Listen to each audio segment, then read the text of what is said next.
From drug dealing on the streets of Memphis to moving on to becoming one of the most important voices in the world of independent hip-hop, Young Dolph had the world at his feet until some individuals decided to put an end to his journey.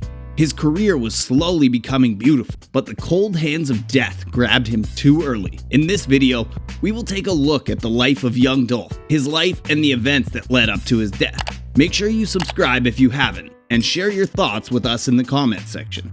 Let's get right into the action. Young Dolph was born Adolph Robert Thornton Jr. on the 27th of July, 1985 in Chicago, Illinois. When he was just 2 years old, his family moved to Memphis, Tennessee, a move that would define the rest of his painfully short life. Young Dolph had 2 brothers and 2 sisters. His father was a businessman and his mother was a housewife, but they were both crack addicts, so Young Dolph was raised by his grandmother, only getting to see his parents once a month. During that same time, he also attended Hamilton High School, and it was there that he developed his love for music. Now, in the neighborhood Dolph grew up in, his peers were all under their grandmothers because it appeared that all their parents were all suffering from a similar problem, an addiction to crack. However, where things differed was the way his grandmother raised him. Most people have roses and petals of imagery of visits to their grandparents, but Dolph's grandmother was the extreme opposite. She wasn't wicked to Dolph, she was just mean. In fact, it was so much that Young Dolph would describe her as the meanest expletive deleted in the world. She ruled her home with an iron fist, never allowing his friends to visit her home. However, she allowed his homeless friends to stay in sometime. Young Dolph would remember that he didn't understand why she did what she did until he was 15. All of her meanness was part of what made him responsible, level-headed, and independent. Was it the poverty around him, or the fact that he was the oldest sibling? Whatever it was, Dolph was determined to pull out his family from poverty, and he would tell his grandma several times over. He took up the responsibility and became like a father to his siblings. He did what he had to do to survive and began selling drugs while he was still a teenager. But Young Dolph was determined to transition from a survivor to a thriver. The drug dealing was just another step on his ladder to his own vision of success. In 2008, and at the relatively late age of 23, he officially entered into the rap music scene when he released the Paper Route campaign. In the beginning, his style was not unlike the signature Memphis flow that other Memphis rappers like 3 6 Mafia had helped popularize. However, with every mixtape he released, he got better and better. 2 years later, he created his own record label called Paper Route Empire. At the time, he had no affiliation with any major record label and was truly independent. Then he released Welcome to Dolph World. By this time, Dolph was already developing his own unique sound and began to make a name for himself based on his prolific output. During this time, Young Dolph would meet Maya J, the woman who he would remain loyal to till the end.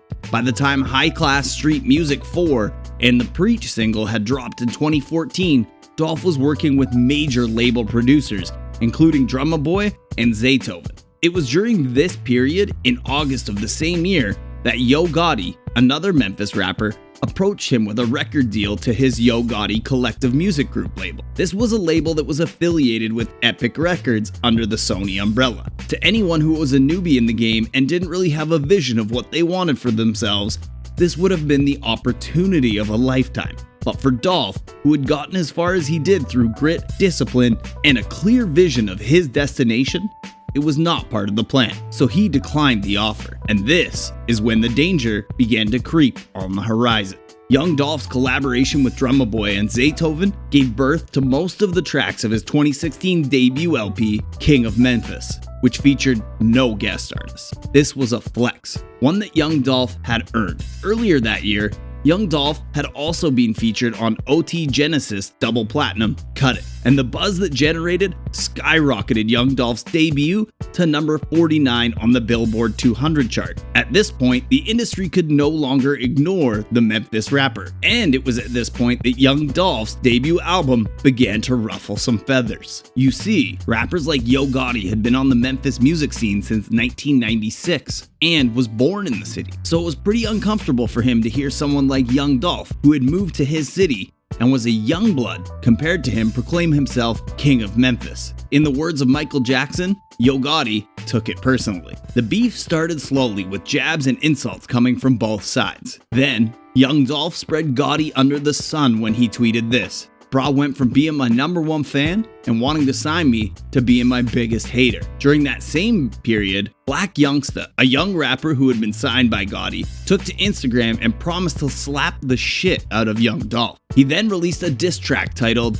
"Shake Some, Young Dolph Diss." In 2017, Dolph responded by dropping a diss track titled "Play With Yo Bitch" that was clearly targeted at Gotti. The day after the release of the diss track, Dolph was in Charlotte, North Carolina for a performance at the Central Intercollegiate Athletic Association tournament when his vehicle was shot 100 times. Luckily for him, he had outfitted the vehicle with bulletproof panels, so no one got hurt. Unsurprisingly, Black Youngsta and 2 other men were arrested, but there wasn't enough evidence to make anything stick, so all charges leveled against him were dropped. While most people would have seen this threat on their life as a sign to bail, Young Dolph saw it as the perfect publicity for his second studio album that he has aptly titled Bulletproof. The album was a resounding success and it peaked at 36 on the Billboard 200. In September of the same year, another attempt was made on Young Dolph's life. He was outside a hotel in Hollywood when he was shot multiple times. The injury was so bad that he had to be hospitalized and was in critical condition. He started making a miraculous recovery. In 2 weeks, he was back on his feet. The next year, February 2018, Young Dolph released an extended play titled "Niggas Get Shot Every Day," which was a direct reference to shooting incident of the previous year. This same year, Young Dolph signed Key Glock, and they released a hit single, Major, together that peaked at number 47 on the Hot R&B Hip Hop Songs chart. Young Dolph was quickly reaching the peak of his career, and the offers on this table began to increase. Shortly after, Young Dolph was offered a $22 million deal that he turned down. However, he did sign a record deal with Empire Distribution that saw a collaboration in September 2018 on his album Role Model. By July of 2019, Young Dolph entered the studio again and released a collab album, Dumb and Dumber. That was an instant hit. It peaked at number 8 on the Billboard 200. This was Young Dolph's first top 10 album, and it became both a commercial and critical hit. In December of that year, the hip-hop world was shocked by the news of Juice WRLD's death. Young Dolph was devastated by the young rapper's demise. He later revealed that they were related, they were cousins. He expressed regret for not connecting with the rapper while he was still alive. By the turn of 2020, Young Dolph had already achieved everything he had set out to. He had an independent label with affiliations to massive industry players. He had successful artists signed under his record label. He had the bag, he had the woman, he had his own kids. Young Dolph began to consider retirement. He started frequenting Memphis more often. On an Instagram post, he wrote, "Highly considering quitting the music business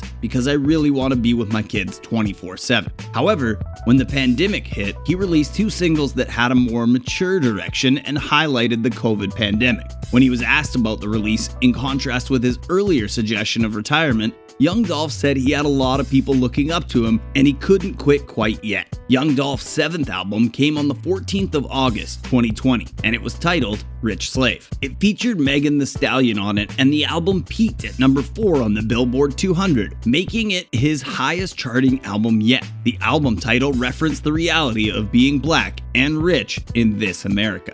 At this point, the only direction that was left for the Memphis rapper was up. He had successfully transitioned from being a survivor to becoming a man who thrived and took care of his own. Young Dolph began to frequent his hometown of Memphis more often.